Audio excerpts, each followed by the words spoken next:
I'm Holly Longthorn, an executive in our professional practice and private clients team here at Crow. Today we're here for our third interview in our new podcast series, Leading Her Way. This series showcases the journey and achievements of some of the female leaders here at Crow and also highlights some of the projects led by our Women Empowerment Programme. I'd like to introduce you to Ellie Fletcher, a senior manager also in the professional practice and private client team who I've worked with for 3 years. Welcome, Ellie. Thank you. So firstly, can I ask you why WEP is so important to you and the firm? So more than anything for me, WEP is a support network and recognition by the firm that in terms of gender equality, we're not quite there, but actually there is a commitment to help get us there by ensuring that we are empowering our women so much as possible to achieve and succeed in the workplace. For me, as I said, it's a support network. I've met so many amazing women through the programme that I wouldn't have met otherwise. And they are also willing to share their knowledge and experience. And it's a really helpful thing to understand. Yeah, that's great to hear. So moving on to your time at Crow, what challenges have you faced? The main challenge has been balancing work and personal life. So my husband is in the military, and when I'd worked at Crow for just over a year, he got a promotion, which meant that we are now posted away every 2 years. Okay. So we moved in 2021 up to the northwest of England, which was about 3 hours away from the Cheltenham office, so quite away. I'm quite lucky in that my family are from the area, so I travel down once a week and stay with them and then go back home. But the main bit really has just been finding that balance of how much time I spend in the office as someone in a senior manager role and how much time I spend at home to make sure I'm getting that family life as well. I'm quite fortunate now that I've got a flexible working agreement. So I work 9 days out of every fortnight and I have one kind of day at home to myself, if you like, just to recuperate from the travel, because it is a lot to do that every single week. Definitely. For the WEP network, how do you think that it's helped your career progression? It's introduced me to so many different women within the business in different roles, different levels that I would never have met. Everyone is so willing to share their knowledge and experience.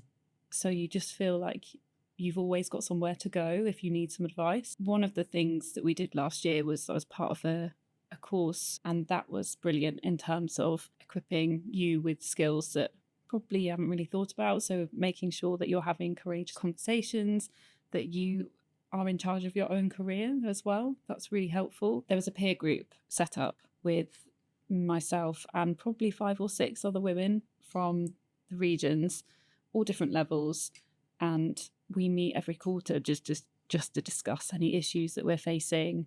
Could you share a personal story or any general advice that you'd want to give to any future female leaders in the business? I think it's don't be afraid to challenge. If you see something or witness something that doesn't look great, then raise it and don't be afraid to kind of bring it up. Yeah. Oftentimes it's not intentional, but it does need to be brought to people's attention because sometimes people are just so busy they haven't really taken a step back and looked at it. So following on from that, what qualities do you think are important in a leader? Accountability, professionalism, being open and sharing your knowledge and experience, but also sharing your vision for the team and making sure that everyone is aware of the direction of travel and everyone is aware of their part to play in that. So just having that open and honest communication, I think. For our last question, it was actually left by the previous interview. So the bigger firms are rolling back on the agile working and being more prescriptive about being in the office. At Crow, agile working is important for flexibility, allowing our people to thrive. How has agile working impacted you and your team? For me personally, it's the story I told earlier about the challenge of me and my husband not living where we work. So without agile working, I just wouldn't have been able to keep working for Crow. I would have had to find another firm, which after a year of being here, I really didn't want to do, and I still don't want to do. So it gives me that flexibility to have that time at home, keep the kind of family life going, but also still be present in the office. I think it benefits so many people now, and nobody is scared to ask anymore to work from home if they've got a doctor's appointment to go to or they need to drop the kids off. I think there's a lot more trust in people to get the job done in a time that suits them. And actually, so long as it works for them and the business, then there is no issue. One of the things that we try to encourage in our team is having a team day every week, so that we still see each other at least once a week, to keep those relationships, strong, but also encourage everyone to be really open about their whereabouts and just say if they need to be somewhere else, so that if they do need to be contacted, people know where they are. Yes, I think a team day is so important to keep the dynamic going within the team. Definitely.